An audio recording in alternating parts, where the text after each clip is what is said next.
And I want to talk to you about this story that came out from Juno News last week. Temporary foreign workers now account for 19% of the private sector economy. So 1 in 5 workers in the private sector is now not even a permanent resident, not even on track to become a citizen, just someone who's here temporarily to, I don't know, provide cheap labor for large corporations or other groups that want that kind of worker in.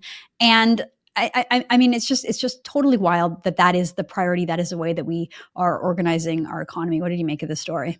Yeah, it's we've never seen anything like it. And on Not Sorry for Juno, I've got a big guest this week. I'm excited to share that episode, and we're going to really be going into that. But for example, like my wife and I, we were on the Sunshine Coast of British Columbia this weekend. We live in Vancouver, and we were up in Gibsons and went further up the coast. And out there, because it's hard to get to, there's not some big highway. There's a barrier to entry to things like the TFW program, and let's be real, a litany of fake schools. They just don't exist out there.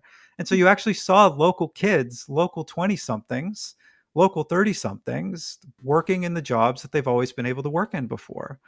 And you come back to Vancouver, you go to Toronto, you go to Calgary, Edmonton, that doesn't exist anymore. And then we turn around, we see that 19% stat. We see in cities like Toronto, youth unemployment right now is estimated to be around 20%. It's probably higher.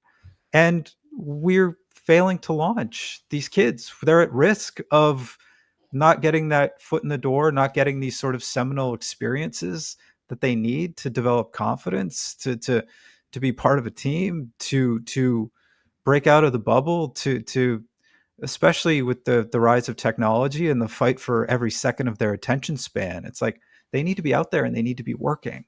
And the worry is they're not. And unless we hold these sort of TFWP abusers to account and really like force the government to stick to its apparent claims that it wants to revise targets and do a bit of a better job, we're going to lose hundreds of thousands of kids just off the bat who are going to just be spinning their wheels and miss these key years.